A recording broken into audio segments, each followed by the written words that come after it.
you moronic son of a bitch! What's wrong with me? What's wrong with you? Are you gonna do the 5 Kaiju question tag video or not? What do you think I came up here for?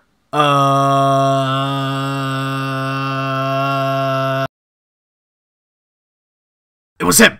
Hey, don't pin this on me, you jerk-off. He clearly saw the grenade being chucked by you. It wasn't me.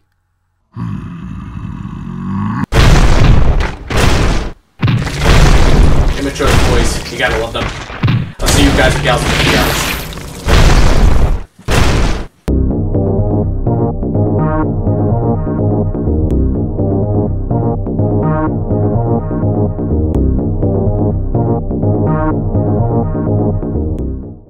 Hello people of YouTube, it is I, Super Mariozilla, or you can call me Vinny, and today we're going to be answering 5 Kaiju questions. Recently, I was tagged by Steven's Toy Reviews, or more accurately, Shin Godzilla, to do this.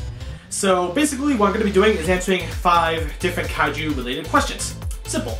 Now I really should not be doing this because he has more subscribers than me, but be sure to check out Steven's Toy Reviews in the description below. He makes excellent reviews and I always have an absolute blast watching all of them, and I just laugh so hard at the ones that he makes, especially nowadays. It's he has some great stuff. I'm sure you like him. If you like my stuff, you'll most definitely like his stuff. So anyway, with that out of the way, how's about we get started with the 5 Kaiju questions? I don't know why I'm doing this face, I'm just doing it. Do you dig all of the SH Monsters repaints? I dig some of them, but I absolutely do not dig all of them. My most hated repaint is the SH Monsters Martha Special Color Version set.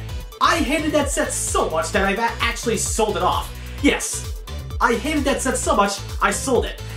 That's saying a lot because I never sell any of my figures, and this became the first one I ever sold. That should tell you something.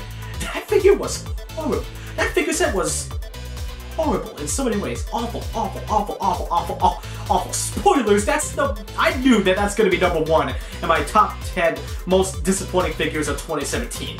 Yeah, I may have triggered people in the comments, but I don't care. My favorite repaint probably has to be the SH Monsters Super Mecha Godzilla. Yes, that figure may have its problems, but the positives for me easily outweigh the negatives, at least in my personal opinion. One thing I don't like about the repaints is the ratio between new sculpts and repaints. I talked a little bit about this in my What's Happening to the SH Monsters line videos. If you want to check them out, I'll leave them in the description below. The repaints get ridiculous, even to the point where they're just starting to overrun the line. There were barely any new sculpts, and what didn't help was that most of these repaints were Heisei, and honestly, I've become much more of a Millennium fan than I think I should.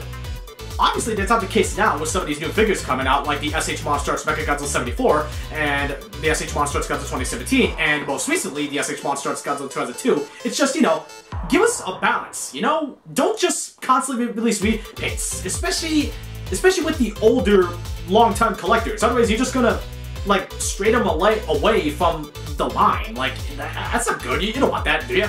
Does Shin Godzilla need a sequel? Honestly, no. Shin Godzilla was a good movie, if not a little too political, but looking back, it's not that good of a movie. I know I praised it when I first saw it at the theater, but that was when I first saw it. Now, looking back at it, and because I got to watch the movie a bit more, it's not really good. Now, before you attack me and say I don't like this film, I still stand by it. I do like this film, but it's definitely not one of the best. This film will barely make the top 20, alright? Personally, I prefer Godzilla 2014. Reason why I don't think Shin needs a sequel is because I think the movie is fine enough on its own. If there was a sequel, I would honestly think it would be nothing more than just a cash grab.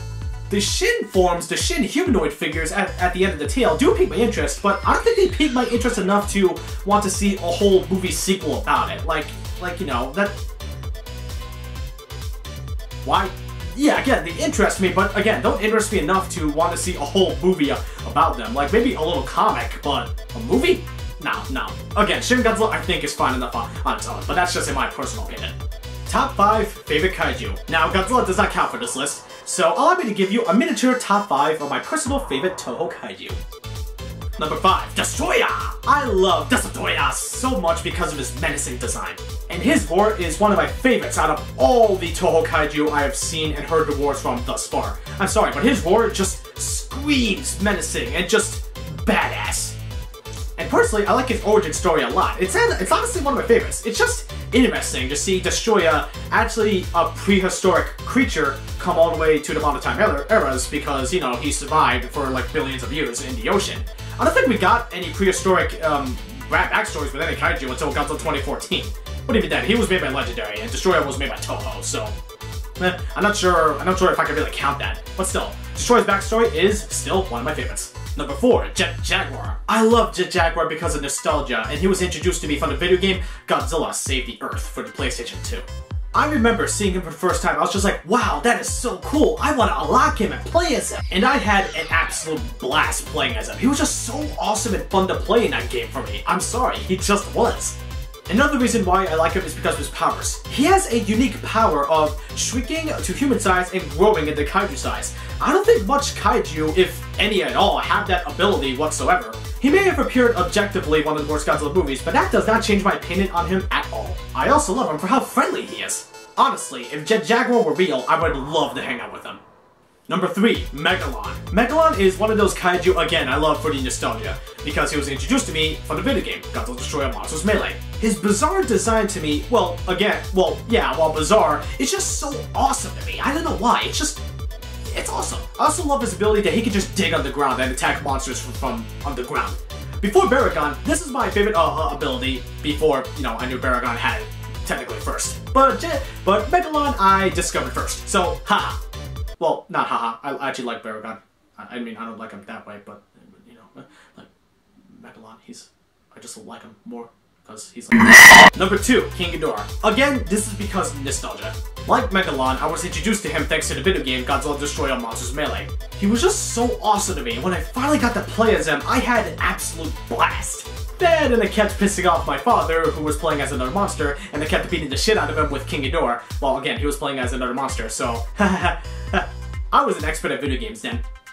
I also love the movie Godzilla vs. King Ghidorah, and here's a fun fact: my first ever Bandai Japan vinyl, not Bandai Creation or Godzilla figure, my first ever Bandai Japan vinyl figure was the Bandai repainted King Ghidorah, the 6-inch version. Yeah, that thing started all of this. Imagine that. And that is something I have to thank Godzilla's greatest foe for. Number 1, Mechagodzilla 1993. I know, I must have pissed a lot of people off just for putting him on my number 1 spot, but just hear me out, okay? My reasons for this is, again, because nostalgia. Like the previous 2, I was introduced to him thanks to the video game Godzilla Destroyer Monsters Melee. I was just so in love with the character that he just instantly became my favorite.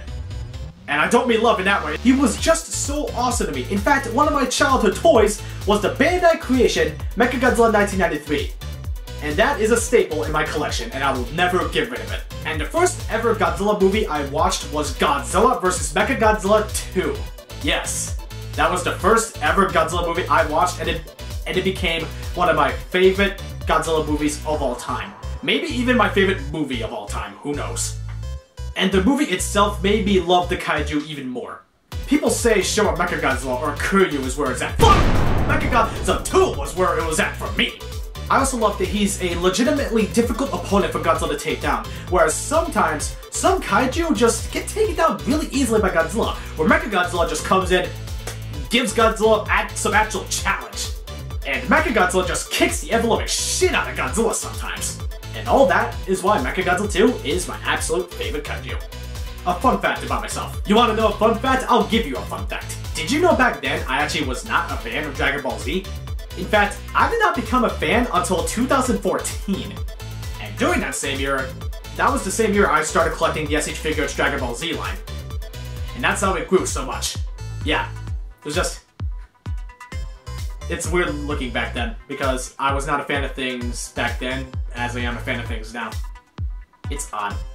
But still, you want to know if you wanted a fun fact about me? That's a good fun fact to share. If you're disappointed, I apologize. Godzilla or King Kong 2020? Simple. Godzilla. And I'm not saying that to be a blind and hopeless Godzilla fanboy. Just, again, hear me out with this one. First of all, the legendary Godzilla films are much more realistic than, say, the Showa Godzilla films. Not to mention, Godzilla has all these powers, such as the atomic breath, while Kong just has brute strength and parkour. Now, I'm not saying Kong would lose easily to Godzilla. No. I'm pretty sure Kong will still be a very tough opponent for Godzilla. It's just that I think Kong would probably get a bit overpowered from Godzilla's abilities. Like, again, the atomic breath, or maybe some other abilities that legendary Godzilla has probably not shown off yet. I know that probably he won't have any other abilities, but still, it's just a guess at this point. And that's why I choose Godzilla. Now, I may go into more detail into this topic in a future video, so if you guys and gals want to see that, be sure to let me know in the comments below. And if you disagree, that is absolutely fine. Now, this is where it ends things, but I have to tag 5 people and ask them 5 kaiju-related questions. So, let's ask the questions before we tag the people. Favorite Godzilla figure? Your most memorable moment of Godzilla? Who do you like better, Godzilla 2017 or Shin Godzilla, and why? Favorite kaiju video game? Flash games count. What is your least favorite kaiju movie or series? Now to tag the peeps. I like to tag Bianca Wallace, Godrider 777 Productions, Switchboard, Godzilla Gamer 77, and Bada Blue. Anyway, that's it. Thank you all guys and gals so much for watching. If you like this video, be sure to hit the like button, subscribe, and comment. With that being said, I am Super Mariozilla, and I am out. I'll see you all in the next video. Peace out.